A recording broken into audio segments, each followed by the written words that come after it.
Завърти се, Лазаре, че Велик ден пристига, Велик ден Гергьовден, сукманати наруно, сукманати наруно, ризатати на крусло.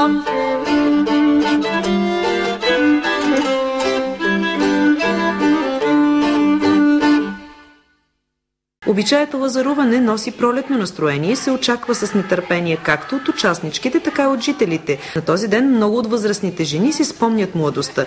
Народът казва, че мома, която не е лазарувала, не може да се ожени. Пролетният празник Лазаров ден е сред най-красивите момински празници, посветени на цветята, любовта и плодородието. Той е част от великденския обреден цикъл, посветен на обновяването на природата и възкръсването на живота.